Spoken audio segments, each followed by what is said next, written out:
Ni hao, konnichiwa, kia ora, good morning, das morgen, and hola, and of course, good morning and welcome to the 2020 Australian Electric Vehicle Association Annual EV Conference. This year's topic and theme is vision.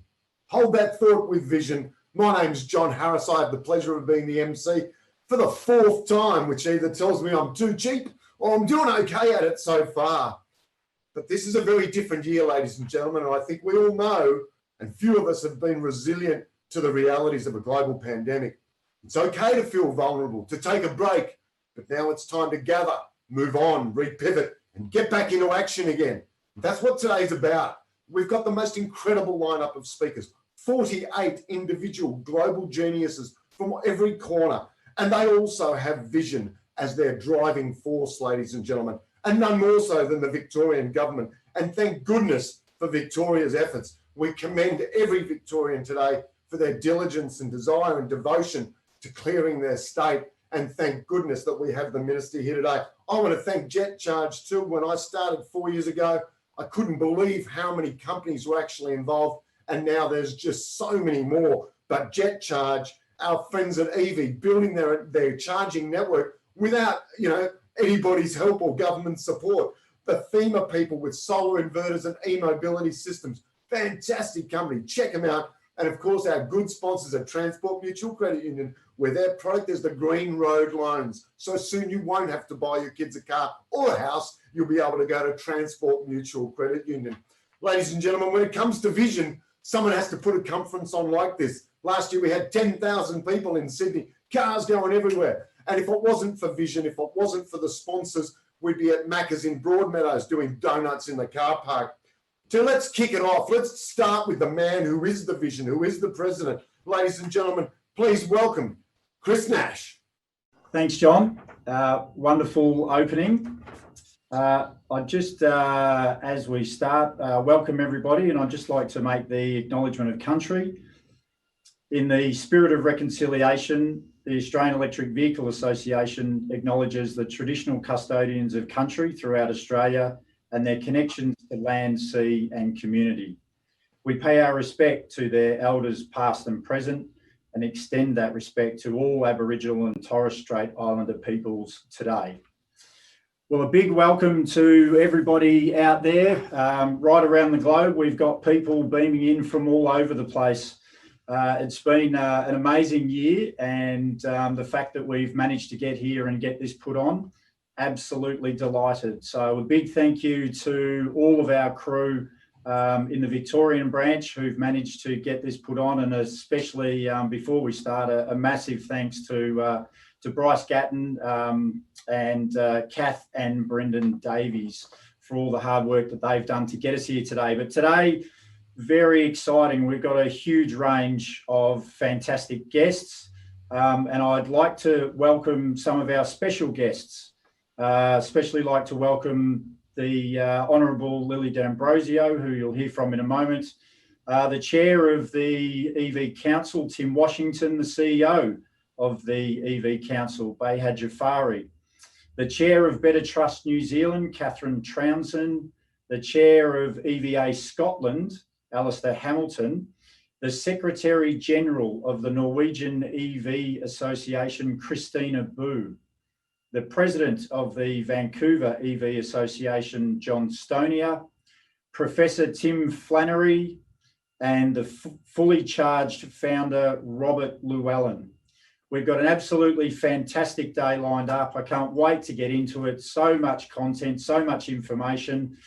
I hope you all have an amazing day, and we look forward to hearing some great stuff from this wonderful lineup of speakers. John, over to you in Tasmania. Thanks, mate. A couple of 100 kilometres from Cape Grim, where fortunately the parts per million are only 412. Everybody relax, take your time. Fortunately, we have Victoria being one of the most ambitious climate and energy policy frameworks in the world. The state's legislated 2050 net zero emissions target is supported by renewable energy targets of 25% by 2020, 40% by 2025, and 50% by 2030. The transport sector is responsible for 20% of Victoria's emissions, with road transport accounting for the bulk of that figure. It is also one of the few sectors, ladies and gentlemen, that has seen an increase in emissions as population and economic growth result in more vehicles on the road. The uptake of electric vehicles will therefore play a vital role in achieving Victoria's 2050 net zero target. Please welcome Lily D'Ambrosio to outline the actions that the Victorian Government is taking to prepare the ground for the electric vehicle revolution and explain the role that the transport sector will play in Victoria's energy transition. Lily? Thank you very much, John, and good morning to everybody. And I'm absolutely delighted to be here at the National Conference. And I'm really pleased that you've been able to adapt to our new environment and continued with the conference. I'd also like to begin by formally acknowledging the traditional owners of the land on which we are situated, and in particular where I am is the land of the Wurundjeri people. And I want to pay my respects to all elders, past and present and emerging, any who may be here amongst us today, and of course traditional owners of other lands across the wide spectrum on which we are participating at this conference. I'd also like to acknowledge Chris Nash, Professor Tim Flannery, and other special guests and speakers here today. It certainly has been a very positive but very busy time, of course, but a positive time in Victoria, and especially when it comes to the really big questions of transition in terms of energy and climate change. And we've seen certainly multiple very big announcements from our government over the last 2 weeks in particular. But this is really just, one element of what needs to be done well into the future for us to ensure that we can meet our net zero emissions targets. Certainly here in Victoria, we are leveraging the largest economic stimulus package in the state's history to accelerate the energy transition. And perhaps if I can just give you an overview of that, because I want everyone to be absolutely confident that the level of our ambition in terms of the energy transition will absolutely be a sign of our the level of our commitment to a lower emissions future for transport. So the last budget, of course, this budget here, we've seen a record $1.6 billion has been committed to various clean energy programs. It's a transformational investment that ratchets up our ambition and cements our state's position as the leading state for clean energy jobs and investment. Electric vehicles will play an increasingly important role in the energy transition over the coming decade. And investments to support EVs are an important part of our energy budget package. And before, though, I outline those measures with respect to zero emissions vehicles, electric vehicles, I'd like to place the decarbonisation of our transport sector, our road transport sector, into a context of the broader energy transition plan, because ultimately transport is a major area of challenge, but also opportunity, and our government will absolutely embrace those opportunities on that front. But in terms of the energy transition, Victoria has already taken enormous strides towards a clean energy future.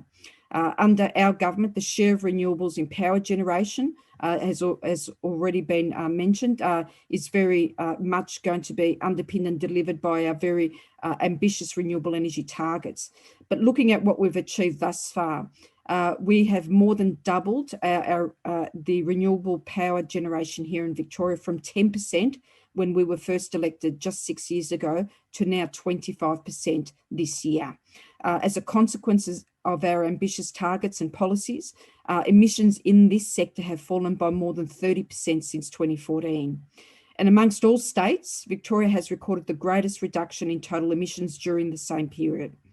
We've also created more jobs in renewables than any other state, with 30% of renewable energy jobs created in Victoria. The Clean Energy Council produced a report in the middle of this year, which absolutely demonstrated that to be the case. And we are not going to be letting go of that mantle. This success has created a foundation for the next phase of our energy transition, which will focus on the decarbonisation of gas through electrification and hydrogen and transport. Road transport, as has been said, is responsible for about 20% of Victoria's greenhouse gas emissions, and that share is increasing as population growth and economic expansion mean more vehicles on the road. But population growth and economic expansion, we know, cannot be held onto as an excuse to drag the chain on reducing emissions in the transport sector. Absolutely, it's a bigger challenge, but climate change and where we need to get to is blind when it comes to population growth and is blind to economic expansion, because we know that by doing not enough to reduce our emissions and reaching net zero emissions target by 2050, there's no real forgiveness in that. And you can't turn around in a few decades' time and say, well, population growth undid it. There's no excuse there. Transitioning to zero emissions vehicles will therefore be critical to achieving Victoria's legislated target of net zero emissions by 2050. And we are acting now. This week's budget allocated, $25 million over 4 years to support the uptake of electric vehicles in Victoria. This includes, of that $25 million, this includes $12 million to further develop Victoria's EV fast charging network, which will add up to an additional 230 public charging stations at over 130 sites, with a mix of ultra rapid and fast chargers creating at least 50 jobs across Victoria. The remaining $13 million will be for other initiatives in the transport sector, and that will include the development of a business case for the procurement of zero emissions vehicles for government fleet. It will also go towards introduction of EV-ready provisions in new buildings from 2022. And it will enable us potentially also to undertake some important trials, for example, vehicle-to-grid trials. These are really very important elements of that next big step change in decarbonising our road transport sector in particular. In terms of the $12 million for additional EV charging network, this comes on top of the $3 million that we have already provided to support the rollout of Australia's fastest EV charging stations. The program, I'm not sure if we've got vision, I'm sorry about this, but let me just check here. Okay, I believe that I am live still. I apologise for that. My screen, I've just lost vision on my screen, but I will persevere. I apologise. So this does add, this investment from this budget does add to the $3 million that our government has already provided to support the rollout of Australia's fastest EV charging stations in the country. That program supported electric vehicle charging network ChargeFox to develop 7 sites across regional Victoria and Melbourne, all of which are now operational. We also invested a further $664,000 earlier this year to build 15 fast charge stations across the Loddon Mallee region. These investments address what we know to be one of the greatest barriers to EV uptake, and that is range anxiety, and are a necessary foundation for the electric vehicle revolution. We'll also be investing, as I touched on earlier from the budget that we announced this week, $13 million to accelerate new ideas that will drive the uptake of zero emissions vehicles. And I mentioned also that will include supporting charging across commuter car parks and exploring vehicle to grid trials, and of course, undertaking a business case for government procurement of zero emission vehicle fleet. The budget also provided $20 million to extend our zero emissions bus trial for a further 3 years.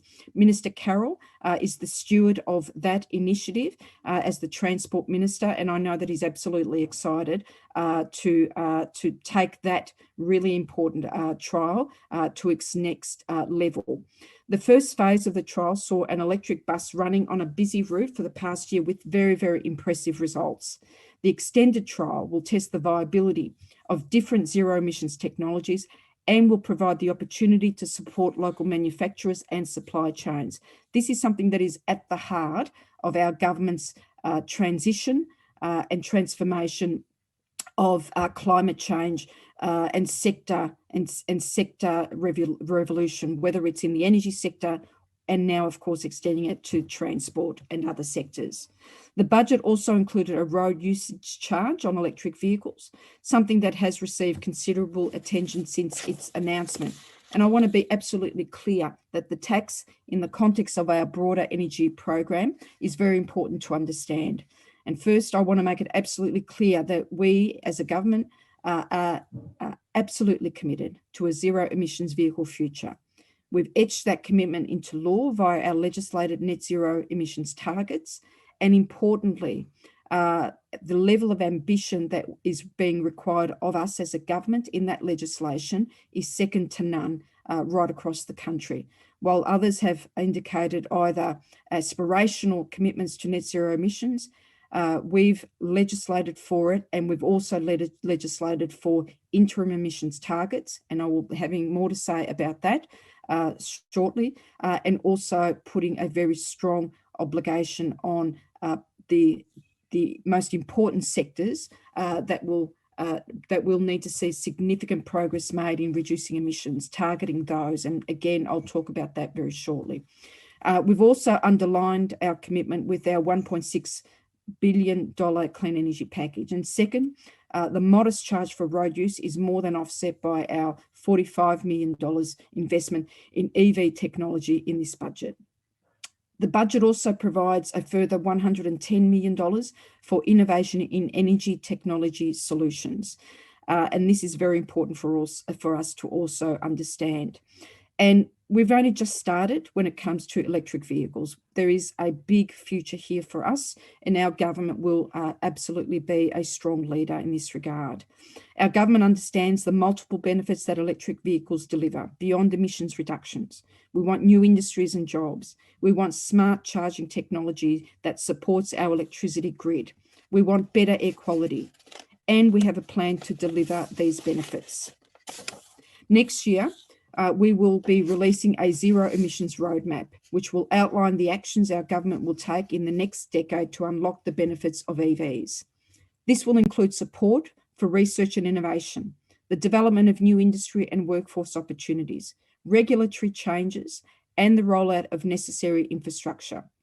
The roadmap will complement other strategies due for release in the coming months, including the Victorian Renewable Hydrogen Industry Development Plan and the Victorian Air Quality Strategy. We will also be announcing our sector pledges as part of the Climate Change Act. And I did mention earlier, we are the only state in the country that has a legislated commitment, an obligation, backed by a strong, robust commitment by our government to develop sector pledges. And this will come in the next few months, a legislated commitment unlike any other state. The Act that we have in Victoria, the Climate Change Act, is the strongest one in the world and will involve a dedicated transport sector pledge that will clearly outline how we will drive decarbonisation in transport. So there is a lot of big announcements yet to come, and I want to be absolutely clear to everyone and leave people in no doubt that our government's commitment to climate change, our government's commitment to identifying the sectors across our economy that have the greatest challenges and also the greatest opportunities to really step up in a significant and globally competitive way. So combined, all of these strategies form an ambitious plan for the next phase of Victoria's clean energy transition and climate change. The signal that we're sending to the market couldn't be clearer. Electric vehicles are our future. They will play a critical role in achieving our net zero emissions target. And our government has already started building the foundations for the EV revolution. So in the spirit of vision, in the spirit of excitement about what is to come, I really wish all of you well, and I very much look forward to having further meaningful conversations and exchange of views about what those next significant steps will look like. And I certainly look forward to speaking with all of you again as we unfold the next set of ambitious plans when it comes to our sector pledge for the decarbonisation of our transport system. Thank you again, and I wish you well. Big numbers, big vision, big leadership. Thank you, Minister D'Ambrosio. I must admit, I look forward to seeing the Victorian number plate say, Victoria, the carbon-free state. How exciting, and thank you for being here today, and thank you for sponsoring. We look forward to being back in Victoria again.